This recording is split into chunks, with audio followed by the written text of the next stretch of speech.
Malamig na at medyo basa ang konkretong daan ng gabing iyon. Bungsod ng malakas ngunit saglitan na pag-ulan noong hapon. Malamyos ang hangin na paminsan-minsang nabuga. Naghatid yon ng kaaya-ayang kilabot sa aking balat. Nanang-init dahil sa layo ng aking nilakad mula sa bilihan ng laptop. Saglit akong tumigil at ninamnam ang lamig. Tiningala ko ang madilim na kalangitan na walang ulap. Walang buwan ng gabing iyon, ngunit tanaw ang mga kumikislap na mga bituin. Lamig! Ay nako, kay sarap naman talaga ng hangin dito. Oh! Ay, nakakawala ng pagod. Ay, okay na. Pwede na ulit. Ay nako, kabait naman kasi talaga naman ng driver na yun. Oh. Ilang andar lang naman Subdivision lang naman ng pinuntahan, umirit pa. Mahirap daw kasi magmaniobra talaga naman. Oo. Ano ba yun? Kanina ko pa naririnig na may sumusunod sa akin. Dapper ba yun? Teka nga, bibilisan ko nga yung paglalakad ko. Anak ng tokwa, naglabas na nga ng kutsilyo. Sigurado ako mag-hold up na yata yan. Parang awan nyo na, Lord. Parang awan nyo na. Huwag naman po. Diyos ko po. Aswang! Pagbati sa iyo, Miss Ligaya, at sa mga bumubuo ng inyong channel. Ang sulat kong ito ay hindi upang maghanap ng kakampi o magsasabi na tama ang aking mga naging desisyon sa buhay. Dahil ako man ay batid na mali ang aking mga nagawa. Ako po si Leo. Ang tanging hiling ko lang po ay pangunawa. Umaasa din po ako na sa kabila po ng aking pangit na karanasan ay may mapulot na aral ang sinumang makakapakinig nito. Nagsimula ang lahat, ilang araw bago ang kaarawan ng aking ina. Isang gabing tahimik na walang buwan. Nagkaroon ako ng tinatawag na close encounter sa isang aswang. Kinabukasan ay agad kong tinawagan ang aking matalik na kaibigan na si Javier upang ibahagi ang aking karanasan. Nagkita kami sa aming paboritong cafe. Aswang?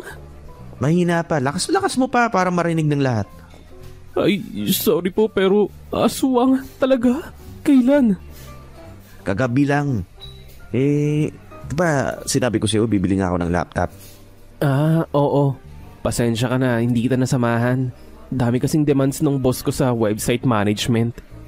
Ayun na nga. Medyo ginabay ako noon. Tapos naramdaman ko parang may sumusunod sa akin. Medyo malayo pa ako sa bahay namin noon. 2 kanto pa yung layo ko. Tapos? Nung una, hindi naman ako natatakot. Pero nung marinig ko yung tunog ng yung parang kutsilyo, nang lamig ako. Naisip ko nga, hold up. Binilisan ko yung lakad. Narinig ko halos na manakbo na yung sumusunod din sa akin. Shit! Aswang na hold-upper? Hindi. Yun nga yung malupit Hindi yung naghahabol sa akin, ang aswang. Ha? Ang gulo mo. Sabi mo sa akin, nakakita ka ng aswang? Tapos sinimulan mo ang istorya mo sa may nangahabol sa'yo? Ay nako, syempre iisipin ko yung mama ang aswang. Epal ka ng epal, makinig ka muna kasi. Okay. Edi nung malapit na yung mama sa akin, biglang may kung anong pwerseng tumulak sa akin palayo dun sa mama Malaki tapos mabalahibo yung nilalang. Parang alam mo yung dambuhalang aso na kayang tumayo sa 2 paa. Lycan? Oo, yung lobo, parang mga ganun. Oh, anong nangyari pagkatapos? Parang natakot yung mama sa nakita niya. Biglang nag-umamba ng saksak Pero yung Lycan, basta nang sinambot yung saksak, hindi man lang umiwas. Tagos yung talim dun sa kamay ng aswang. Parang pelikula. Tapos nun, sinampiga ng aswang yung mukha ng mama. Kalasik dun sa may talahiban. Tapos, nawala na lang na parang bula yung aswang. Alam mo, nagtaka nga ako bakit hindi ako sinaktan ng aswang? Di kaya sa kakabasa mo ng libro ni Stephanie Meyer yan? Naku, tigilan mo nga ako. Mga pinapanood mo kasi kaysa sa akin Alam mo naman sa usaping vampira, maka-unrise ako. Alam mo, tama na nga yan. Ayoko nang magseryoso. Seryoso akong nakikinig sa'yo. Pero aswang? Sa makabagong panahon? Okay ka lang? Alam mo, naisip ko rin yun eh. Oh, teka, ano naman nangyari dyan sa kamay mo? Ito? Nasaksak ako ng letter opener ko eh. Paano naman nangyari yun? Natapilok ako sa carpet. Tumusok sa palad ko, yun, natuunan ko. Oh, grabe naman. Bago kami nagkahiwalay ng araw na yon, ipinaalala ko kay Javier ang birthday party ni inay. Sinabi din kasi sa akin ng nanay ko na magtatampo siya kapag hindi nakapunta si Javier. Close kasi silang dalawa. Kulang na lang ay ampunin siya ni inay. Uy, Javier, huwag mo kakalimutan ang birthday ni inay ha. Bukas na nga hapon ng celebration, di ba? Oo, sabi ni inay, magtatampo daw siya kapag hindi ka pumunta. Pupunta ako. Si inay pa, malakas yun sa akin. Kinabukasan, ilang oras bago ang mismong kasayahan, isang magandang babae na may pagkamisteryosa ang dating ang pumukaw ng aking atensyon.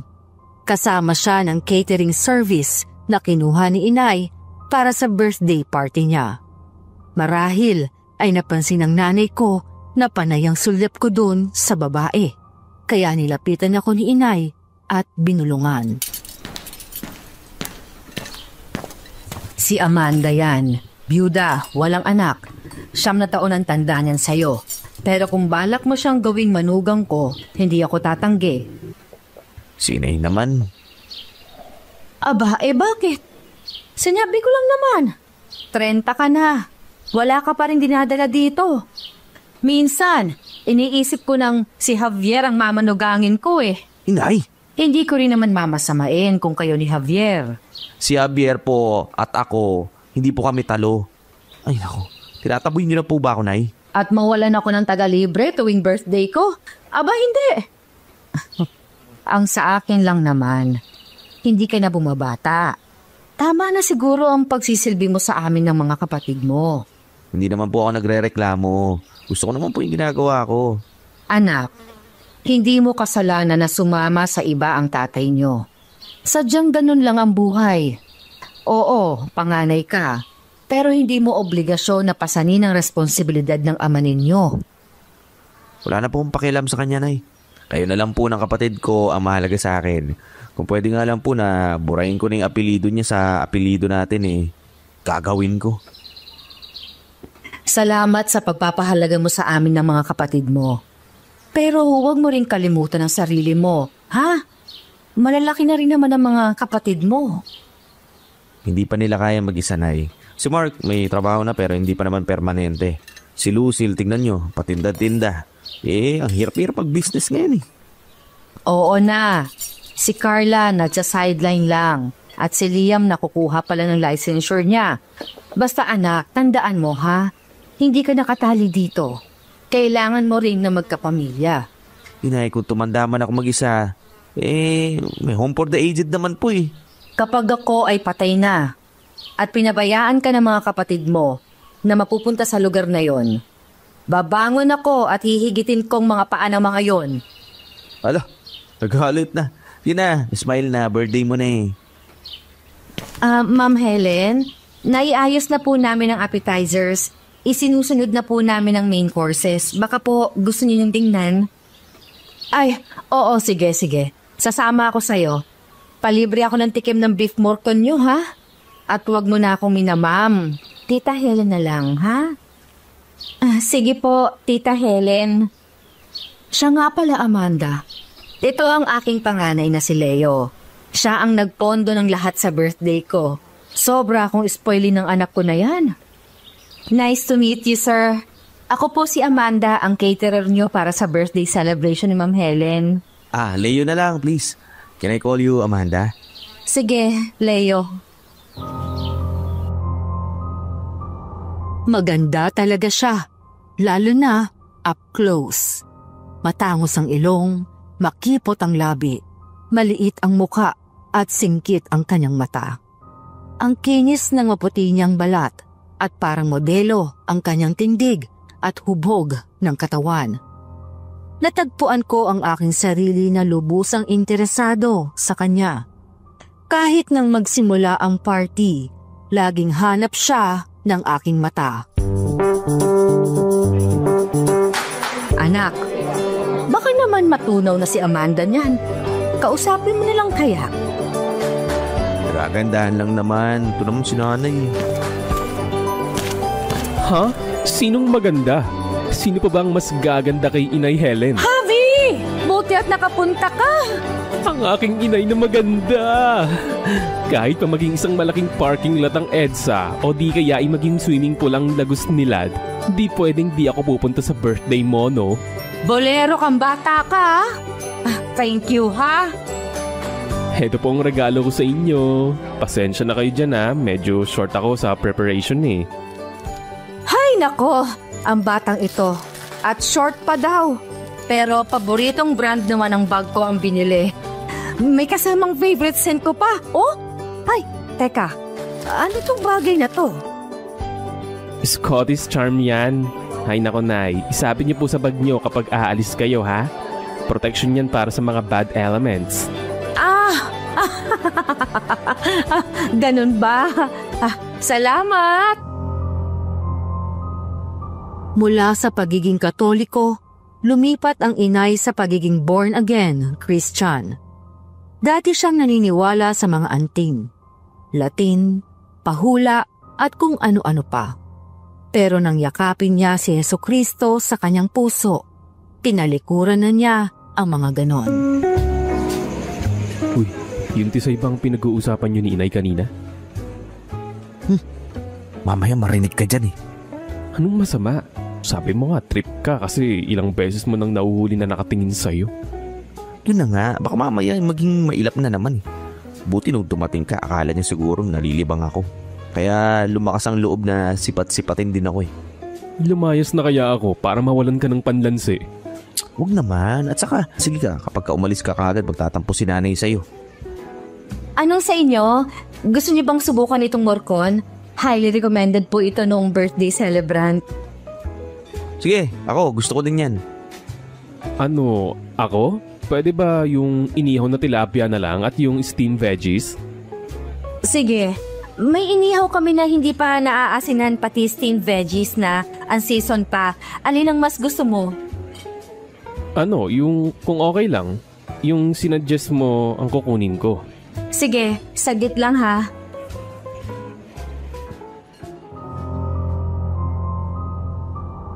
Nabulag na yata ako sa pagkakaakit ko kay Amanda. Hindi ko napansin ang kakaibang tingin niya na hindi para sa akin, kung hindi para sa aking matalik na kaibigan na si Javier. Hindi ko pinagtuunan ng pansin ang paraan ng pagtanong niya kay Javier kung gusto ba nito ng pagkaing walang asin.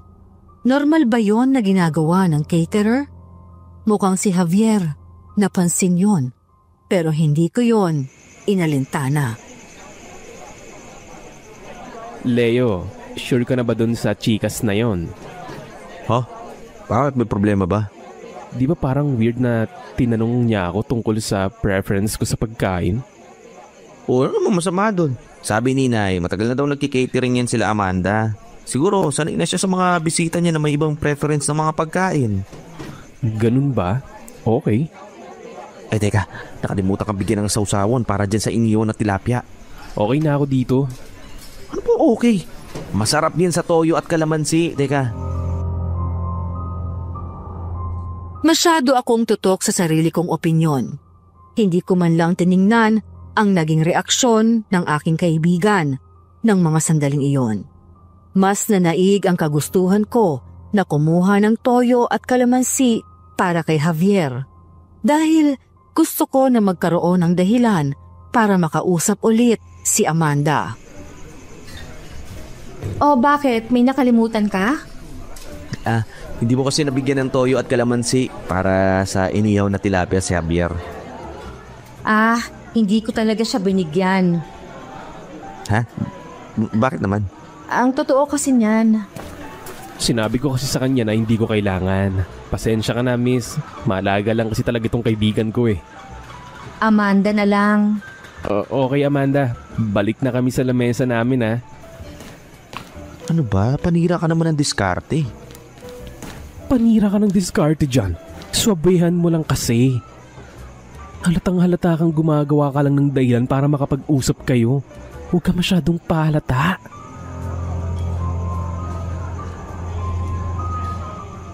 Hindi na naalis ang tingin sa amin ni Amanda ng gabing yon. Sa bawat paggawi ng tingin ko sa kanya, huli ko siya na nakasunod ng tingin sa amin. Kaya naman nang mag-uwian na ang mga bisita, ay nagkalakas ako ng loob na hingin ang numero niya, na siya namang ibinigay niya. Naging constant textmates kami at chatmates din.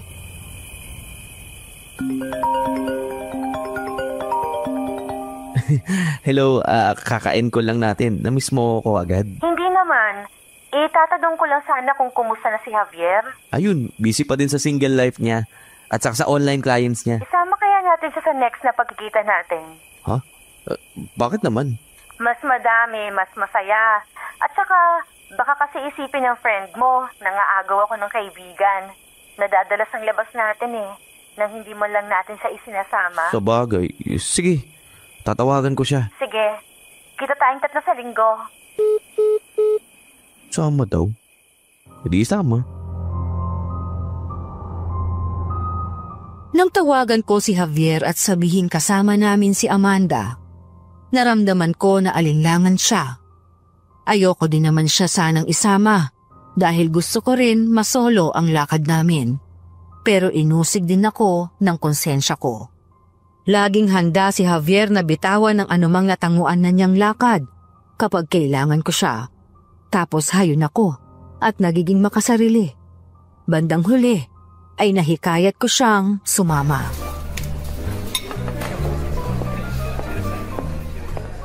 Ay nako, bakit kasi kailangan pa nakasama ako? Kasi nga, hinihiling ni Amanda na sumama ka at saka nag-aalala din sa'yo yung tao. Lumalabas ka pa ba ng bahay? Ang putla mo na Hindi ka na yata naaarawan Okay lang ako, maputi talaga ako. Oo, ikaw na talaga ang tisoy, ako na yung kayumanggi. Maganda ang kulay ng balat mo, pang-matching, pang macho pala. Hello! Buti at pumayag ka na makasama sa amin, Javier. Oo, salamat nga pala sa pag-alala sa akin ha. Wala yon. Mas okay nga na 3 tayo Nakakatuwa.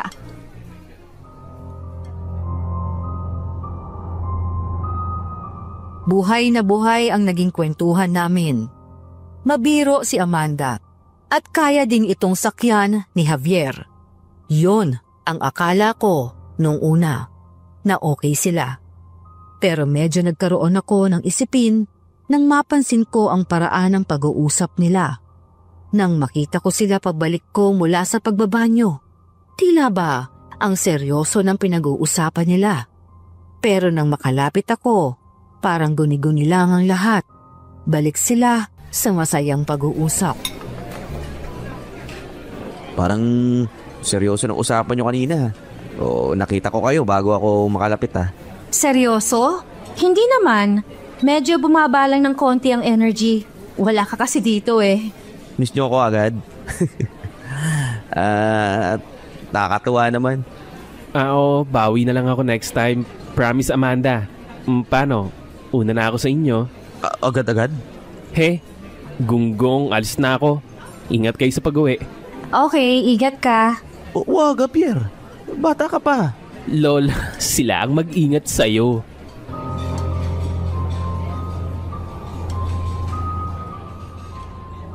Pagsapit ng gabi, inihatid ko si Amanda sa bahay nila sa may Ortigas. May mahinang ambon nun. Hindi naman ganun kalamig ang paligid pero hindi mawala ang pagtindig ng balahibo ko sa batok. Parang may naihip na malamig na hangin. Hindi naman malamig, di ba? Sakto lang. Bakit? Ayaw kasing tumigil ng pagtayo ng balahibo ko sa batok. Parang may naihip na kung ano Ganun ba? Nakakaramdam ka talaga ng ganyan noon pa? Anong ibig mo sabihin? Yung bigla kang kikilabutan o kaya tumatayo ang balahibo mo sa batok? Oo. Pero alam mo, lamig din naman din kasi ako. Madalas ka bang namamalikmata? Yung akala mo may nakatayo doon na kung ano pero wala naman talaga? Oo, mga ganon. Mula nung mag-high school ako tapos nagbakasyon ako doon sa lolo ko na parang nag-aalbularyo sa Rizal. Nagsimula na yung pagiging ganun ko. Naniniwala ka ba na may mga taong psychic o kaya bukas ang third eye? May nakakakita ng multo? Oo, Depende. Bakit? Ganun ka ba? Nakakakita ka ba? oo. Hindi lang ng multo at mga engkanto. Maging ang aura ng mga tao nakikita ko. Ayaw ko man pero nakakakita ako.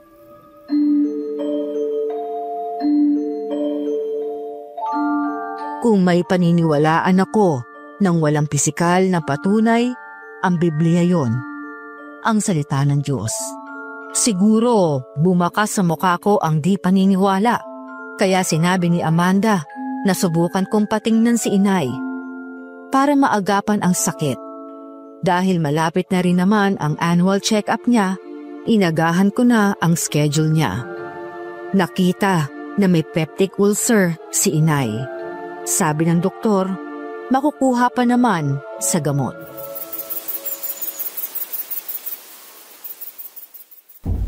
Kaya pala panay ang mga utot ko.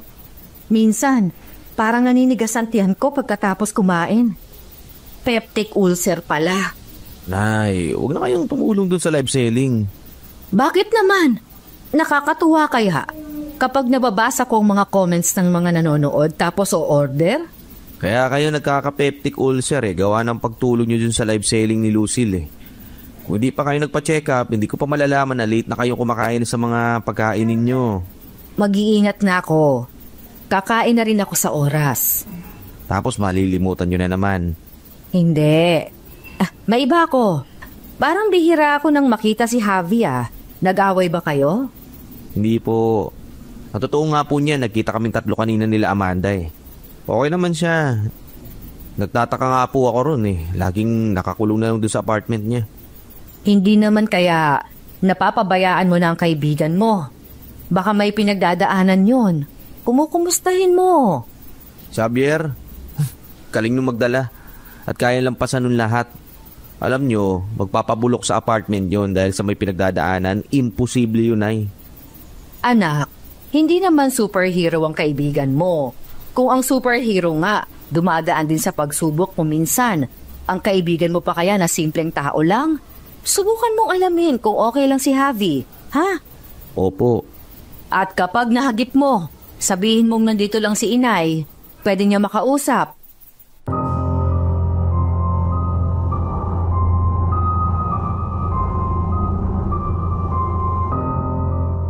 Sana sineryoso ko si inay. Nanay yun Iba ang kakayanan nun na makahalata sa pinagdadaanan ng tao. Magaling pumulso, sabi nga ng matatanda. Naging mailap si Javier. Sumasagot sa tawag, pero saglit na lang makipag-usap. Minsang makipagkita, saglit na lang rin. Hindi katulad dati na anligala kami kapag magkasama. Sa puntong yon, naisip ko na baka problemado nga siya. Hanggang isang araw, nagpasya ako na dalawin si Amanda.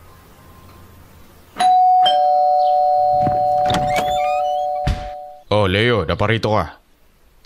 Dadalawin ko po sana si Amanda. Magpapasalamat po sana ako doon sa sinabi niya tungkol kay inay.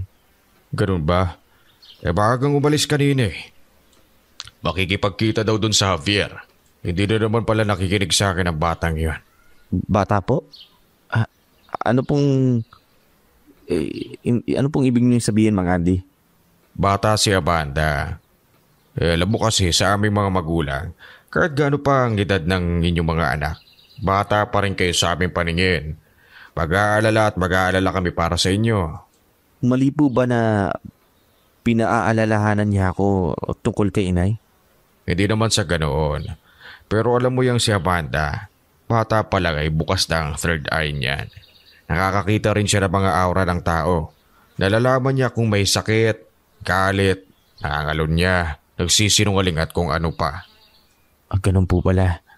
At sa tuwing nakikialam yan, napapahamak siya.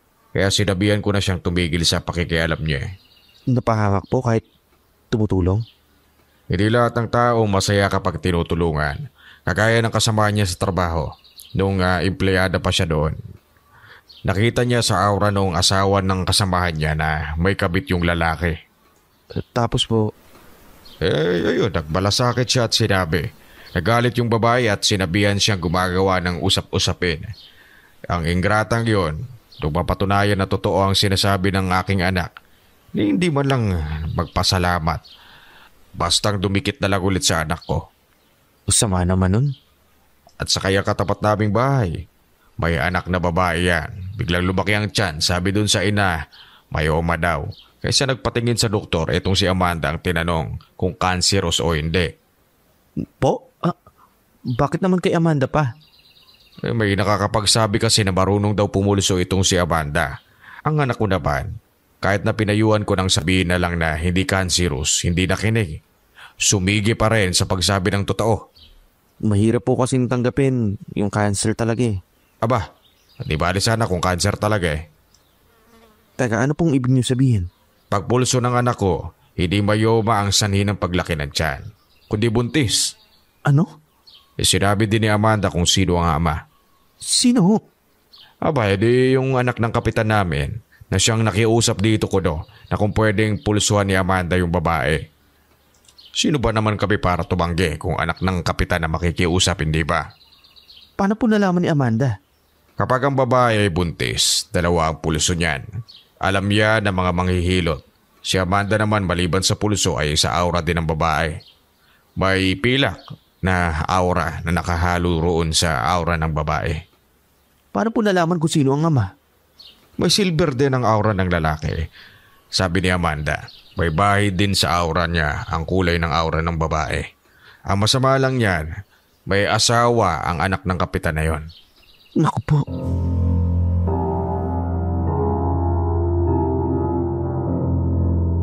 Matapos ang usapan namin ni Mang Andy, ay naisipan kong dumaan sa paborito naming tambayan ni Javier. Laman ng aking isipan ang sinabi niya. Si Javier na kaibigan ko kaya ang ka-meet up ni Amanda? Nasagot ang aking tanong sa aking paglingon mula sa counter.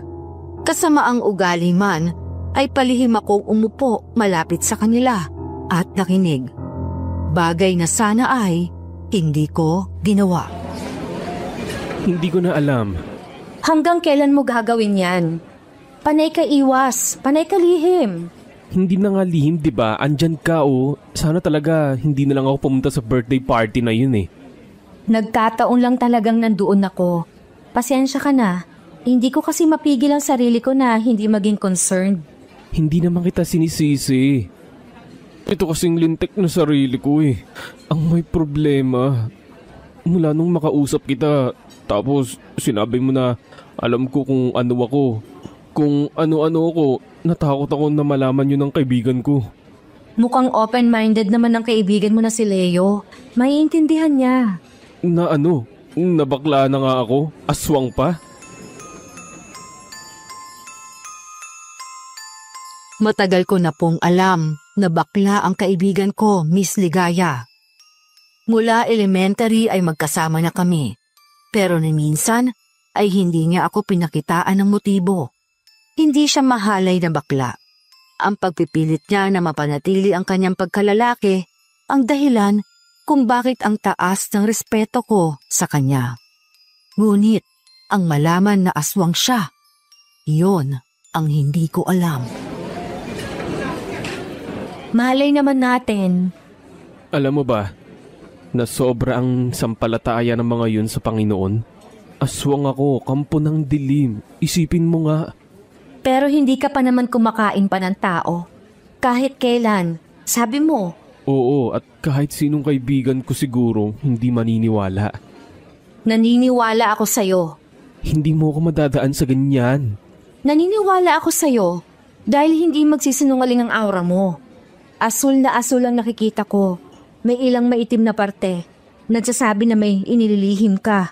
Ngunit walang bahig ng pagpatay. Kita din sa mata mo na inosente ka pa. Ay, itinakwil ako ng angka namin sa Sorsogon. Dahil Nang isama nila ako sa isang gabi ng panginginain, nagsusuka ako. Kahit nang magbalik na ako sa anyo kong tao, sumusuka pa din ako. Anong kinakain mo kung ganon? Natatakam ako sa hilaw na isda, sa hilaw na baka at hilaw na atay ng baboy. Minsan din nakaramdam ako ng iba yung gutom nang makakita ako ng tupa. Minsang napaligaw ako sa may laguna. Tupa? Yung mabalahibo? Oo, sa may parting Kalamba. May isang malawak na lupain ang nag-aalaga doon ng mga tupa. Nakikiusap ako na bentahan ako ng isa. Kinain mo? Oo, pagdating ko sa bahay ko, walang ano-ano yung nagbago ako bigla ng anyo eh. Nilapa ako ang tupa. Nararamdaman kong iba yung kasiyahan nang makita ko na nakulayan ng dugo ang puting balahibo ng tupa. Maaaring gawa yon ng pagkaaswang mo. Mabangis. Nung huli tayong nagkausap, sinunod ko ang payo mo. Sabi mo subukan kong umuwi pero pagdating ko dun, sinabihan ako ng aming mga kalahi na kung di ko kayang maging aswang, papaslangin na lang nila ako. Totoo na natakot ako sa mga narinig ko. Pero naawa din ako sa kaibigan ko. Mahirap ang wala kang karamay sa pamilya. Lalo pang, nadagdagan ang aking pagkahabag sa aking kaibigan nang marinig ko ang sumunod pa nilang napag-usapan. Paano ka nabubuhay niyan? Nagtatrabaho ka ba? Sa bahay, doon na lang. Dati akong nasa private company pero nabully ako ng team leader namin. Pinagtripan din ako ng isang kasamaan ko sa trabaho nang mabuking ako na bakla. Bakit? Anong ginawa sa'yo? Character assassination, degrading na paraan ng pagtawag.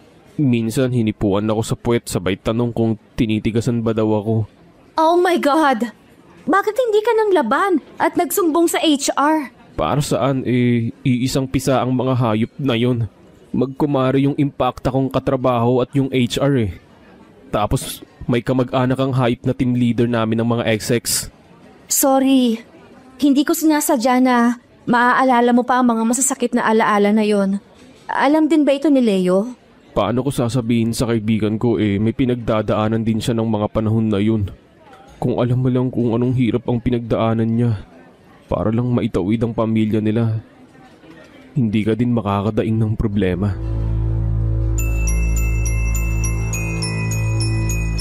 Totoo yon.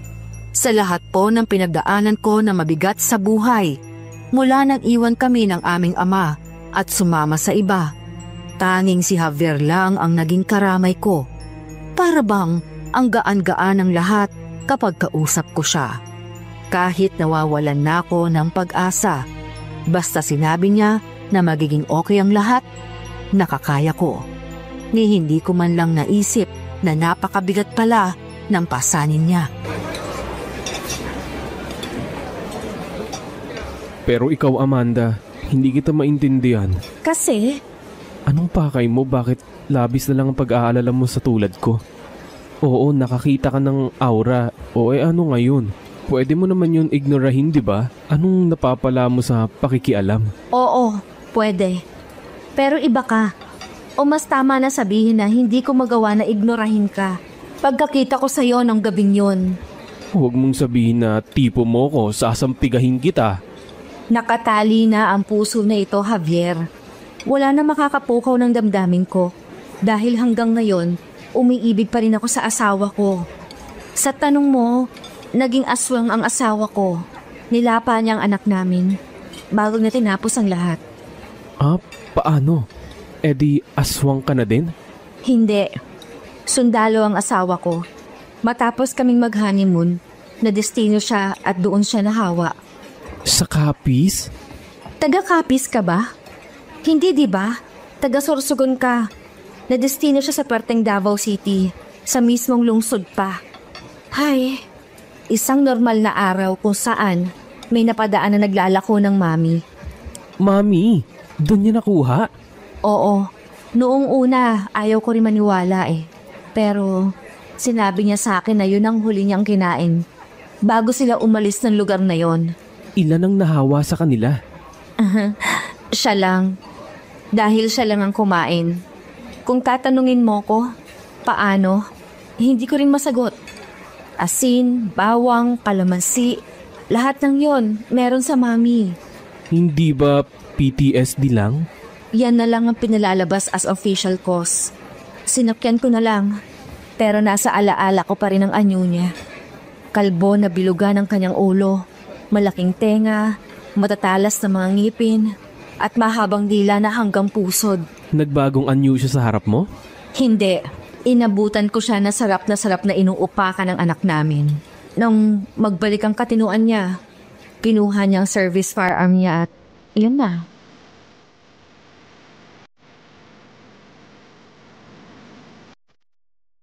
Hindi ko na malayan. Napigil ko pala ang aking hininga. Namalayan ko na lang na umaagos ang luha ko.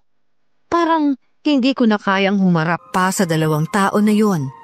Ipinilig ko ang aking ulo at nagpahid ako ng luha. Pagtunghay ko, nasa harap ko na sila. At yun ang aking istorya. Kumusta ka naman sa pakikinig ng usapan ng walang paalam? Hindi. Hindi? Hindi ko rin maintindihan bakit mo ginawa ito.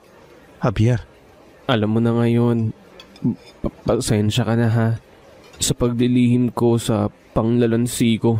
Paano niyo nalaman na nandito ako sa kabila? Ay, harang na frosted glass. Naamoy ka ni Javier. Ganon kasimple yun. Matagal na ba kayong... Nagkikita? Oo, mula nung nagkita tayong 3. Kinumpronta ako nitong si Amanda at hinikayat na umamin na sa'yo. Pero hindi ko kaya eh. Kaso naman, ginawa mo ito. Javier. Pasensya ka na. Gusto ko lang malaman mo na kahit ganito ako, naging tapat ako sa pagkakaibigan natin. Hindi yun magbabago.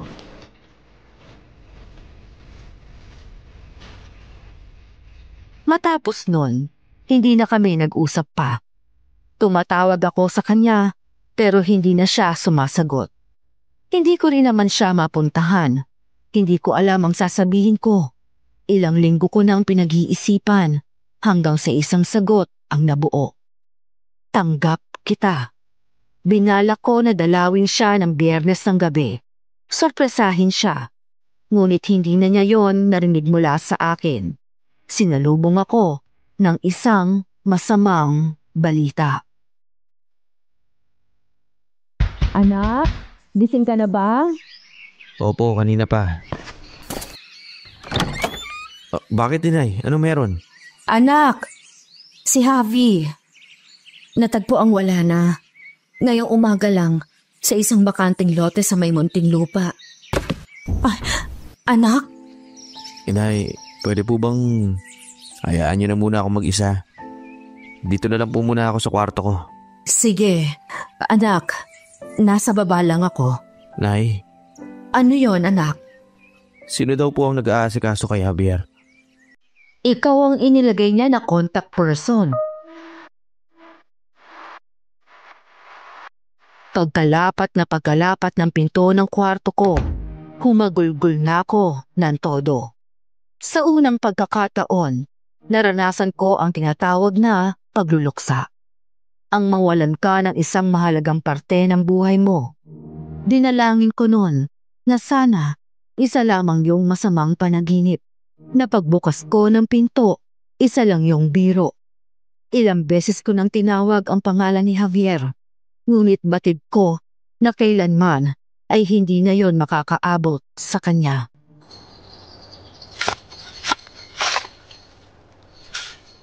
Anak, sasabay ka na ba sa aming pauwi? Susunod na lang po ako, Inay. Dadaan pa po ako sa apartment ni Javier para ayusin yung mga gamit niya. Tumawag ka kapag kailangan mo ng tulong. Nagboluntaryo po si Amanda. Hindi ko po iiwan si Leo. Sasamahan ko na po muna. Salamat, Ning. Anak, kita tayo sa bahay, ha? Sa tingin mo, nakikita niya kaya ako ngayon? Kung sabihin ko ba na ibinilin ka niya sa akin, maniniwala ka? Kung sasabihin mo sa akin na kapag naniwala ako sa iyo, mababalik na ng kaibigan ko, baka ipagtayo pa kita ng sarili mo, sekta. Alam mo na tanging ang Panginoon lang ang may ganoong kapangyarihan. Eh di sana niligtas niya rin ang kaibigan ko, di ba? Alam ko, wala akong karapatan na magtampo sa kanya, na sumama ang loob, pero bakit si Javier pa? Ang dami namang masasamang tao ah. Tanging ang Panginoon lang ang nakakaalam, Leo. Ngunit tandaan mo na palaging kabutihan natin ang pakay niya. Kung kabutihan pala ang mamatay ang tao, bakit pa ako nagdadasal sa kanya? Bakit pa tayo humihingi ng awa kung hahayaan niya lang din tayong dumanas ng mga lungkot? Nauunawaan kong nararamdaman mo. Hindi ko man lubusan na alam kung anong uri ng pait ang nasa loob mo ngayon. Walang pagluluksa ang makakaparehas, pero sana huwag mo ring bitawan ang pananampalataya mo sa may kapal. Wala pa naman akong balak na tubiwalag. Pero kung may ibang puwersa o paniniwala ang magbibigay daan upang muli ko makonekta ang kaibigan ko, masasabi ko lang na tanggap ko siya. Baka... Ano yan? Sandali. Iba ang pakiramdam ko dyan. Huwag mo akong pigilan. Baunin mo ito. Kapag may nakita ka, huwag kang mag-aalinlangan na batuhin mo. Aswang? Anong ginagawa mo? Bakit ka nakatulala dyan? Batuhin mo ng asin! Kung! Amin na nga yan! Ano, tatigilan ka dyan? Muntik ka na maging istorya na lang! Kung napatay ba ako nun, magkikita pa kami ni Javier? Umiiyak ang kaibigan mo ngayon. Umayos ka! Hindi siya matatahimik dahil ganyan ka!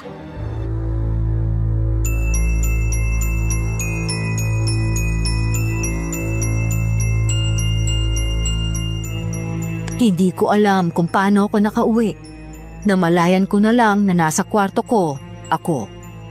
Isang blue na planner ang hawak ko. Galing yon sa isang sikat na drugstore, kung saan puntos ang ipinambibili ng naturang bagay. Hilig ni Javier na kolektahin yon. Isang stationery ang nakaipit doon. Tanda ko yon. Binili yon ni Javier nung college pa kami.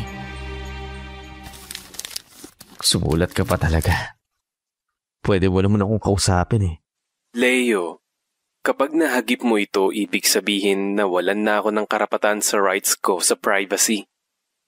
Inanimate na. Hiling ko sana habang binabasa mo ito, nakangiti ka. Kung may problema, huwag mong masyadong dibdibin. Lahat ng problema may solusyon. Sira naman oh. Paano kaya ako nito kiniti? Sabihin mo nga sa akin, paano ko susolusyonan kung patay na yung tao? May sikreto ako. Mali, mga sikreto pala. Alam mo ba, bakla ako, pero sa tingin ko, halata mo na. Mabait ka lang talaga. Hindi mo ako ginagago kaya best friend kita. Para na kitang kapatid. Salamat sa pagrespeto ha.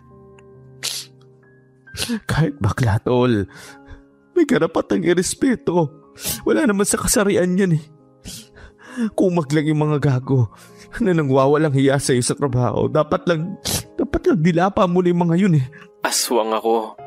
Hindi ko alam kung anong uri pero lingid sa kaalaman mo, kumakain ako ng mga hilaw. Inalam ko din kung psychological lang ito. Baka may sira lang ako sa ulo. Ikaw ang pinakamatinong may sira ulo. Nakilala ko kung ganun. Pero hindi eh. Naaalala mo ba? Nung araw ng 18th birthday ko, hindi ako nakasipot sa handa ni inay para sa akin. Paano, bigla na lang akong nagbagong anyo. Sumama ng husto ang loob niya sa akin. Oo, tanda ko yun. Umiiyak ka pa nga ng hindi ka kibuin ni inay ng 3 araw eh. Kahit araw-araw ka pumupunta dito. Mula nun, isinumpa ko. Hinding-hindi na ako sisira sa pangako. Walang birthday niya ang hindi ko pupuntahan. Natutunan ko din tuloy kung paano pigilan ang pagbabagong anyo ko dahil sa desperasyon. Gago ka talaga. Kung umamin ka ba naman eh. Mahirap ang ganitong buhay pero masaya dahil nakilala ko kayo. Kahit itinakwil ako ng mga kalahi ko, kung sakali na nawala ako ng biglaan, huwag kang gagawa ng mali o makaisip ng higante. Walang buting dulot yun. Hindi mo deserve na mawala ng ganung paraan. Marami ang hindi aswang pero masahol pa sa hayop ang ginagawa nila. Tol, bakit ikaw pa to? Bakit ka ba?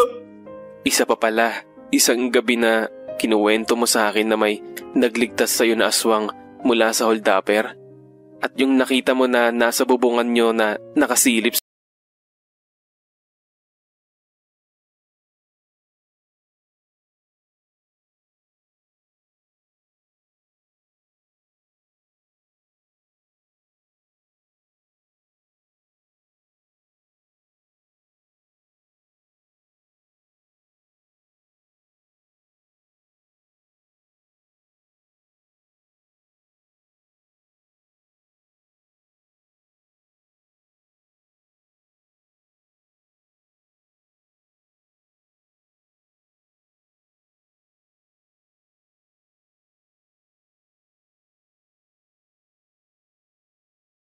Ano daw? Aswang? Bamalay ko dun. Hintayin na lang natin yung mga pulis. Sa tingin ko parang may naumpisa ng sirain ng mga lokong yun eh. Buti na lang at hindi tayo napasok ng tuluyan. Akin lang ako, inay. Iti-check ko lang sa taas. Matignan ko lang kung ano yung mga nasira para maipayos ko bukas. Para mapakabitan ko na rin ng mga bakal. Sige, ingat ka anak. Baka kung ano pang meron. Aswang! Inay! May aswang po!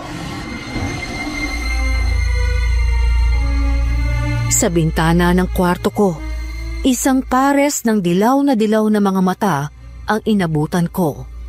Hindi ko lubusang nakita ang itsura nun, pero sa wari ko ay mabalahibo ang nilalang. Malaki iyon, kahit pa nakatalong ko iyon. Sa aking pagsigaw at bigla iyong lumayo at tuluyang umalis ng aming bubungan. Sinabi ko yon sa pulis. Pero pinagtawanan lang nila ako. Loko. Ikaw pala yun. Tinawag pa akong bangag ng mga pulis pero salamat. Protektado mo na kaming lahat. Kahit kailan hindi mo yun pinapaalam. Hindi ba lang kita napasalamatan sa pagliligtas mo sa akin sa holdapper? May letter kapag nalalaman. Kung nandito ka, paramdam ka naman, sige na. Kita mo na. Hindi nga talaga totoong nakakabalik pa.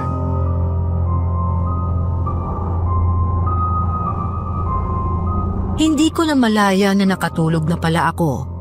Nanaginip ako. Isang aswang ang tumapos kay Javier. Kamukha ng aswang na nakita ko sa silid niya nung magkasama kami ni Amanda. Pagising ko, nagkaroon ako ng isang realisasyon. May hindi sinabi sa akin si Amanda. Isang madilim na balak din ang pumasok sa aking isipan.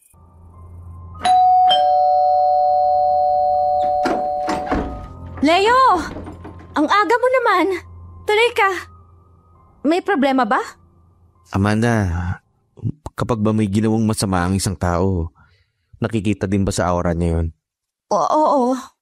Kung halimbawa, makakita ka ng isang individual o nilalang na gumagawa ng masama, matutukoy mo ba kung anong uri yun? At kung sino yung ginawa nun? Anong dahilan mo at nagtatanong ka ng ganito? Pwede ba? Pakisagot mo na lang yung tanong ko. Hay, mukhang alam ko na kung saan papunta ang pagtatanong mo na yan. Ang sagot sa tanong mo ay oo. Iba't iba ang kulay ng aura. Depende sa sitwasyon. Katulad ng... Kapag nagsisinungaling, kadalasan malarosas o pink. Kung may itinatago o may sakit na iniinda, mga bilog na itim. Kung kumuha ng buhay, malausok na itim na nakapalibot sa buong aura ng tao. Ang aswang ba na nakita natin sa silid ni Javier, may ganong aura? Anong makukuha mo sa mga pagtatanong mo na ito? Sagutin mo na lang ako. Aba, Leo, sinisigawan mo ba si Amanda? Tay? Wala akong pakialam kung magkaibigan kayo pero respeto lang sana. Nasa pamamahay ka namin at mas matandang di hamak sa'yo ang anak ko. Sigurado naman akong tinuruan ka ng tamang pag-uugali ng mga magulang mo, hindi ba? Tay, nabigla lang po si Leo. Sorry po, Mang Andy. Huwag na maulit ha. Kung hindi ay magkakalimutan na kayo bilang magkaibigan. Tandaan mo ito kapag ang respeto nalimutan na. Wala nang saysay ang pakikipagkaibigan. Pasensya ka na, Amanda. Huwag mo na lang uulitin. Ibang magalit si tatay. Yung sa tanong ko, Hay, oo.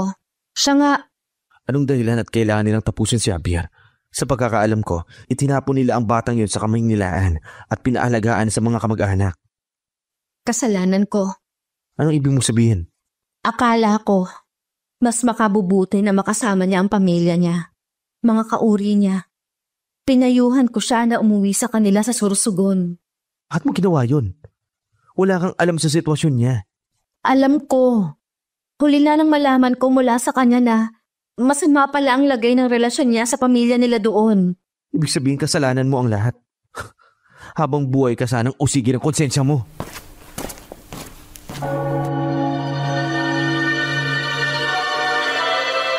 Umuwi ako na puno ng puot, lungkot at awa para sa kaibigan ko. Naisip ko na kung may kakayanan lang sana ako na matunto ng mga hayop na kamag-anak ni Javier, uubusin ko silang lahat. Maging sa trabaho ay naging mainitin na rin ang aking ulo. Ilang gabi na rin akong natutulog ng galit hanggang sa isang gabi na naginip ako. Tol, huwag mo nang ituloy yan. Masama yan. Ganun na lang? Naging mabuti kang tao pero anong sinukli sa'yo ng panahon? Lahat ba nasusuklian? Hindi naman, di ba? Kung siya nga, bumaba ka para sa ating lahat. Nagpakababa siya. Nagsilbi, nagturo. Pinahirapan ng mismong mga minahal niya. Ikaw ba siya? Hindi nga. Isang tao lang ako. Minalas maging aswang. Sino ako para maghanap ng higante? Pasensya ka na tol pero hindi ako siya. Tao lang ako. Kung siya nagpapatawad, pues ako hindi ko kaya. May hangganan ng pag-unawa ko.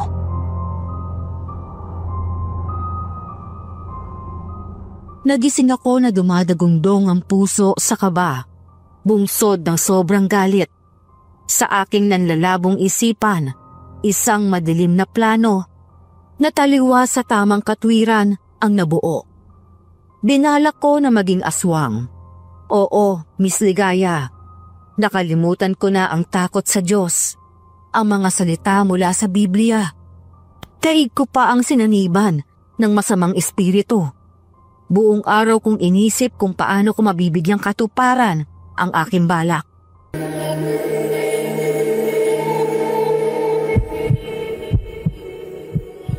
Kung tama ang tanda ko mula sa kwento ni Amanda, nahawa ng pag-aaswang ang asawa niya gawa ng pagkain. Pero saan naman ako kukuha ng pagkain na may laway ng aswang? Hindi ko din alam kung saan lupalop nagpuntang hayop na aswang na yon na nakita namin ni Amanda sa bahay ni Javier. Nandito ka ba, Javier? Sabi ni Lolo, lapitin daw ako ng mga espiritu at mga engkanto at mga maligno. Pasensya ka na, hindi ako kagaya ni Amanda na may third eye. Oo nga, si Lolo. Tama, pati hindi ko nga talaga agad naisip yun. Ay naku, talino mo talaga, Leo. Inay, nasaan kayo? Nandito ako sa kusina. Naghahanda ng hapunan. Bakit parang hinahabol ka ng kabayo? Inay, di ba? Sabi niyo paborito kayo ni Lolo Pablo. Yung tsuyin niyo na nasa Rizal. Yung manggagamot. Oo, yun nga, Nay. Siya nga. Bakit? Nasa na po yung mga libro niya na binigay niya sa inyo. Ha? Ang mga yun? Bakit, anak? Aanin mong mga yun? Kahit ako hindi ko pa nababasa ang laman ng mga yun. May titignan lang po ako. Anak, ang mga nilalaman ng librong yun ay hindi para sa lahat. Iba yung unawa at linaw ng isipan ng kailangan. Uulitin ko, ako man ay hindi pa yon nababasa. Pahiram naman, Nay. Nasa bodega. Hindi ko natanda kung saan doon. Sige po, hanapin ko na lang. Gabi na, ipagpabukas mo na. Kakain na rin tayo ng hapunan. Hanapin ko na din po ngayon, Nay. Alam ko na hindi totoo, na hindi maalala ni Inay kung saan niya nailagay ang mga libro. Dahil kahit ang simpleng kubyertos o kaya ay pirasa ng damit, gaano man yun kaliit ay tanda niya kung saan napalagay. Gaano man katagal na. Halongkat dito at halongkat doon. Hindi ako naghapunan kahit pa ilang ulit na akong ipinatawag ni inay. Mas masidhi ang hangarin ko na makita ang libro.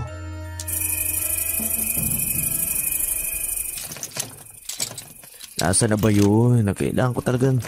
kailangan ko talagang baliktarin to buong bodega na to para lang makita ko yung kailangan ko. Kakainis naman. Lapitin daw ako ha. Sige nga, kung meron talagang nakasunod sa akin ngayon, nako, na natutuwa talaga sa plano ko, palaglagin mo nga yung kahon na naglalaman ng librong hinahanap ko.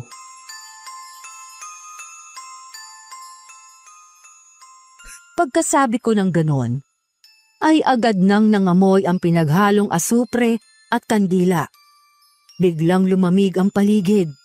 Nagsimulang tumayo ang balahibo sa aking batok, pagapang sa aking braso. Kita ko na namuo ang kilabot sa aking balat. Nakaramdam ako ng kakaibang presensya. Kung ang dating ako ang nakaramdam nun, siguradong nanakbo na.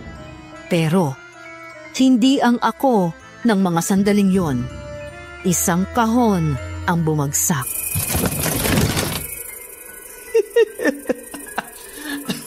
Sa wakas! Tama nga talaga si Lolo Pablo. Lapitin nga ako. O sino ka man, salamat sa tulong. Anak, sino kausap mo dito?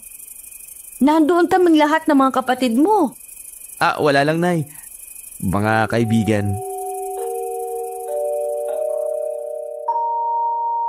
Ilang araw kong binasa ang mga libro. 3 doon ay mga tungkol sa panggagamot, gamit ang mga halaman, talisman at mga mutya. Ang isa ay parang tungkol sa reflexology na sinamahan ng Latin. Ang dalawa ay tungkol sa karunungang lihim. Halo ang sa mabuti at sa dilim. Buong atensyon ko iyong binasa at sa wakas ay nakakuha ako ng kasagutan. Ayon sa libro, kailangan ko ng fertilized egg.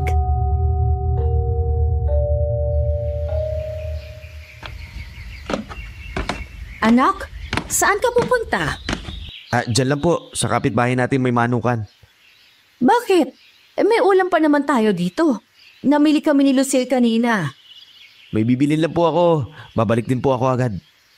Kukunin ko ang mga marurumi mo sa kwarto, ha? Iniwan mo bang bukas ang kwarto mo? Hindi po. Mamaya na lang. Ako po mag-aabot sa inyo.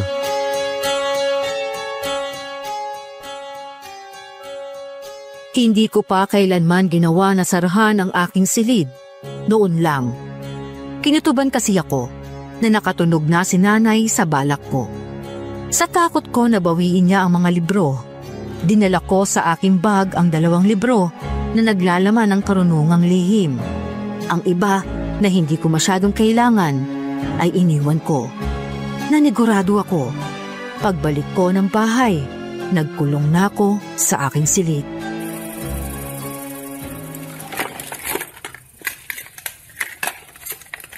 Nasabi ko na yung dasal. Tapos anong kasunod? Ipitin sa 2 kilikili at kung mawala ng kusa ay tagumpay ka ng aswang. Kailangan ay kabilugan ng buwan ng Biyernes Santo? Ay, kakainis naman oh! Bakit mo, Nay? Anak, ano nangyayari? Parang narinig kitang sumigaw. May inaayos lang po. Tumawag ang opisina ninyo. 2 araw ka na raw na hindi pumapasok, pero wala kang leave. Baka daw maawol ka na. Tatawag na lang po ako for sick leave. May sakit ka ba, anak? Halika, pumunta tayo sa doktor para maagapan. Wala po akong sakit. May mahalaga lang po akong inaasikaso. Bayaan nyo na lang po muna ako. Teka, sandali. May iabot pala ako sa inyo. Ito po yung ATM ko. May 50,000 po dyan. Sa inyo na po.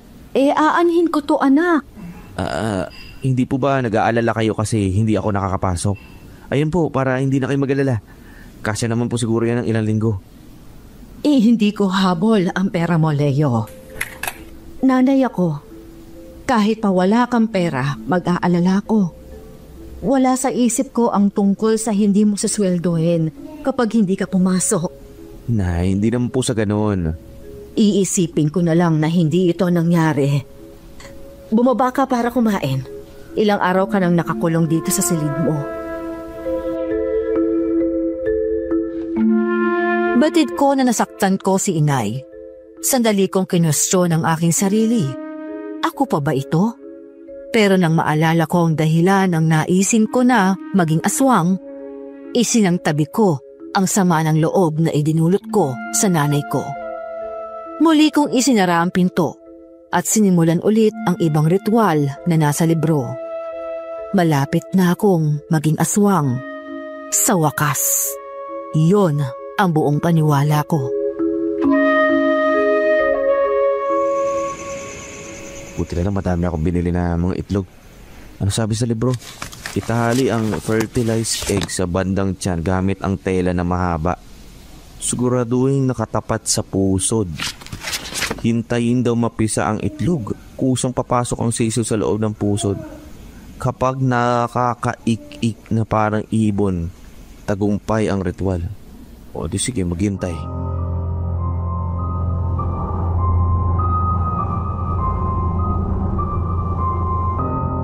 Inabot ng 3 araw ang aking paghihintay nang mapisa ang fertilized egg.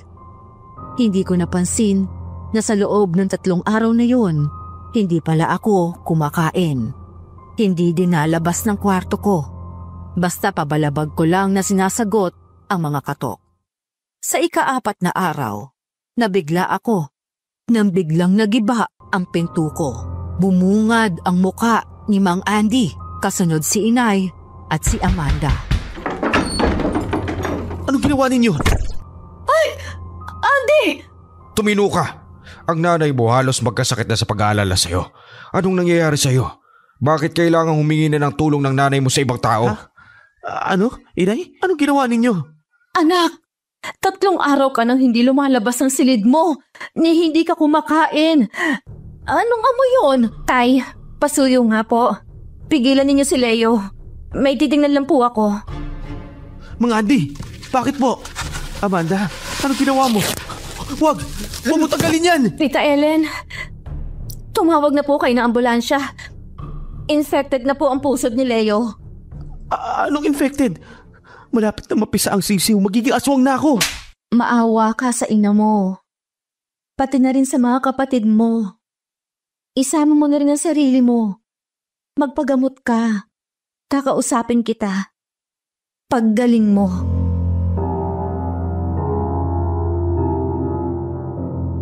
Ang paraan ng pagkakalma ni Amanda ay naghatid sa akin ng ibayong hiya. Nawala ang lahat ng naisin ko na lumaban, Miss Ligaya. Na-confine ako ng 3 linggo dahil sa naimpeksyon ang pusod ko. Buti at hindi dumiretso ng sepsis at hindi rin ako kailangan operahan. Pero ilang araw din akong naging patawirin gawa ng impeksyon. Katulad ng ipinangako niya, kinausap ako ni Amanda nang mag-discharge ako at makauwi. Ano yan?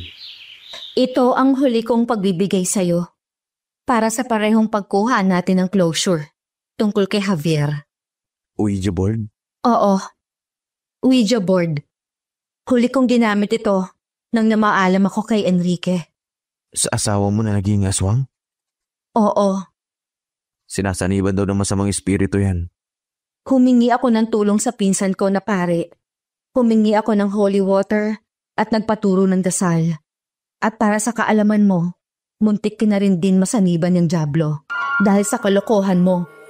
Ang inakala mo na si Javier at nakasanayan mong mga elementong lumalapit sa'yo nung bata ka pa ay nagsilayuan na sa'yo nang maisip mong maging aswang. Kung ganun, sino naman ang nagpaparamdam sa akin? Guni-guni ko lang? Isang mapanlinlang na dyablo. Dyablo? Sinakyan niya ang madilim mong balak habang nagdedeliryo ka at lumalaban sa impeksyon. Makailang ulit ka naming pinasanto o Leo para lang masigurado na hindi ka malapitan ng masamang espiritu. Habang nahiling na gumaling ka na. Kahit ang may pagiganti ko si Javier, hindi niya pinayagan. Ito ang una at huli kong pagsisilbi bilang medium sa inyong dalawa. Kung maniwala ka man o hindi, nasa iyo na yon.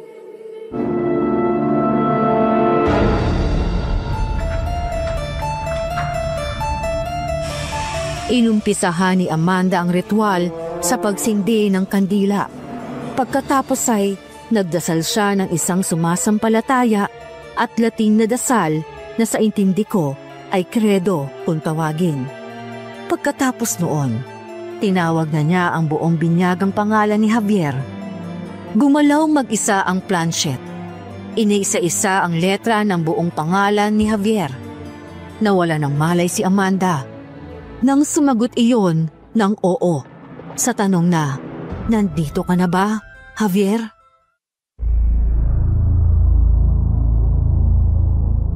Javier, Leo, pasensya ka na. Sa mga panahon na nagdaan ka sa problema, hindi kita natamayan. huwag mo nang parusaan pang sarili mo, Leo. Walang may gusto ng mga pangyayari. Wala. Pero tinapos ka ng isang kalahi mo. Walang buti na idudulot ang paghihiganti. Mabuhay ka ng payapa. Malungkot ako na nawalan ako ng kaibigan na kinuha ka nila sa akin. Sadyang ganun lang ang buhay, Leo. Tanggapin mo ng bukal yun para sa kapayapaan ng lahat. Hindi ko alam kung kaya ko. Palayain mo na ako. Palayain mo na ang sarili mo. Tanggap kita. Ang pagiging kakaiba mo, ang pagiging aswang mo, tanggap ko lahat ng yun. Walang pag-aalinlangan. Alam ko at maraming salamat, Leo. Sikapin mo na magbalik sa kanya. Hanapin mo ulit siya sa iyong buhay. Palagi lang siyang nakamasid sa atin, nakikinig.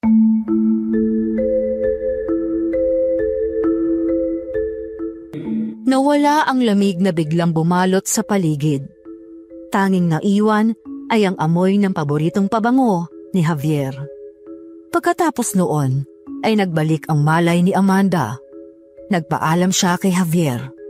Tumigil na sa pagkilos ang planchette. Nagdasal ulit siya at saka pinatay ang kandila. Binasbasan niya ng holy water ang board at lahat ng ginamit at binalot sa isang pulang tela.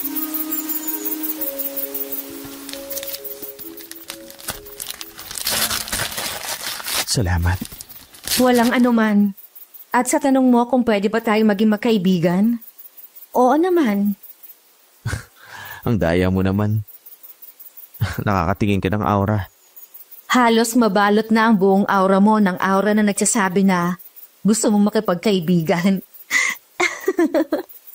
Hindi ko pa din tanggap na wala na si Javier. Bigyan mo ng panahon ang lahat ng bagay. Ang pagtanggap, ang paghilom, pero huwag kang lumayo sa kanya. Higit sa ano paman, siya ang ating kailangan.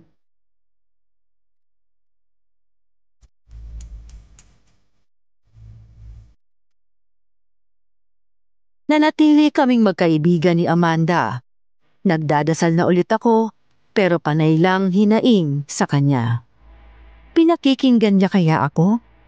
Hindi ko alam. Siya lang ang nakakaalam noon. Patuloy akong nalulungkot na wala na ang kaibigan ko. Naalis ako sa trabaho ko. Kasalanan ko naman talaga. Pero may trabaho na ulit ako ngayon. Permanent at sa government office na. Maraming salamat po sa pagbabasa ng aking karanasan, Miss Ligaya. Lubos pa din na nangungulila. Leo.